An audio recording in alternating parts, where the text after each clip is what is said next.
Alright, this video is going to be on adding and subtracting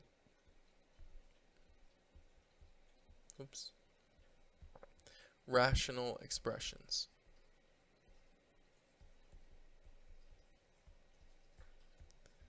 So before we do that, let's just go over one big rule of fractions. Whether it's adding or subtracting fractions, you need to remember I need a common denominator. If you don't have a common denominator, do not add anything together. So let's take, for example, 2/3 plus 3/5. Alright, so 3 and 5 are not the same number, therefore you cannot add these together. So we say, what is a common multiple between 3 and 5? Hopefully everybody in the room that is watching this video would say 15. That 15 is this number that I need to create. So how would I create 15? I would multiply the bottom of this one by 3. And what I multiply the bottom by, I multiply the top by. Because honestly, it's just a fancy 1. If you see that 3 divided by 3 is 1. So you're not changing the value. So 9 over 15. And then on this one, I'd multiply everything by 5. Once again, you've got to do top and bottom so you don't change the value of the problem. So it'd be 10. And then when you add fractions, remember you add the numerators, boom, 10 and 9, but you keep the denominator the same. So 15 is on the bottom still, and you have 19. And that is how you add some fractions together. You do the same thing for subtracting. So if it had been subtraction, instead of 19/15, it would be 1/15, because you would have done 10 minus 9, but you keep the denominator the same. Alright. If you can do that, you can do these. So, for example, check this out. Let's go with 2 over x plus 1, okay, plus 2 over x minus 1 minus 1 over x squared minus 1.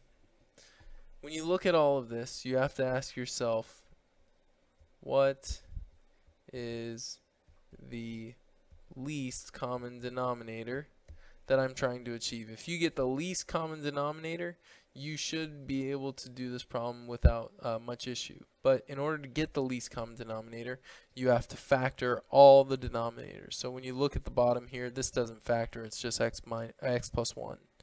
You look at the bottom here, it's just x minus 1.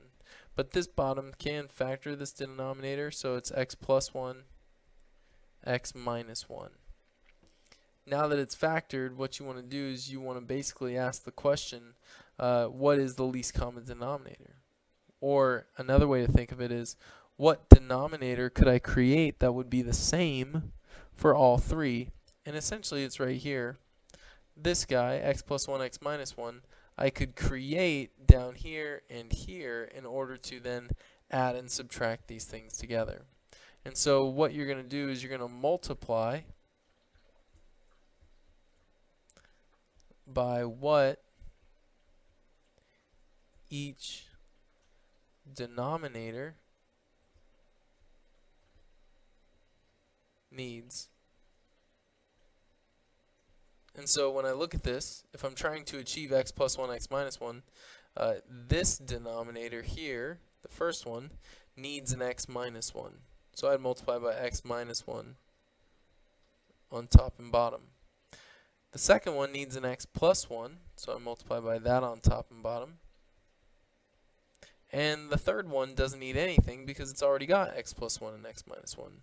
So this is what we've got. 2 times x minus 1 over x minus 1, x plus 1, plus 2 times x plus 1 over x minus 1, x plus 1, minus 1 over x plus 1, x minus 1.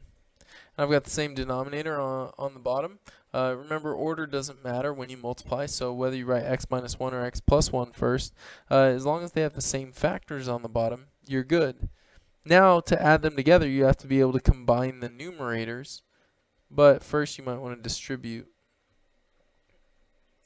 And so we'd have 2x minus 2 over x minus 1, x plus 1, plus 2x plus 2 over x minus 1, x plus 1, minus 1 over x minus 1, x plus 1. And when we add things together, we're going to combine like terms. So on the tops, I can do 2x plus 2x. So that would give me 4x. And then negative 2 plus positive 2 is 0. Minus 1 is minus 1. So on the top, I'd have 4x minus 1. On the bottom, I'd have x minus 1, x plus 1. And that is how you are going to add or subtract rational expressions. Make sure you have a common denominator. Let's try another one. Alright, so let's go with something a little bit more exciting. Yes, this one is good. Alright, I promise. 1 over x, okay, plus 2 over x squared plus 1, and then plus 1 over x cubed plus x. Alright, so first thing that we want to do is factor, so that we can see what's on our denominators and see what we can do. So you look at x, can't factor it. It is what it is. This one's a good one because some would think we could factor x squared plus 1, but we can't. Remember, it's got to be x squared minus 1 if you're going to factor it. But that's x squared plus 1, so it's stuck. This guy, we could take a GCF out, and you'd have x times x squared plus 1. And so hopefully you're seeing that this would be the denominator because it encompasses both pieces of the first two, and that would be what we want to strive for. So I'm going to multiply now. Multiply by missing factors.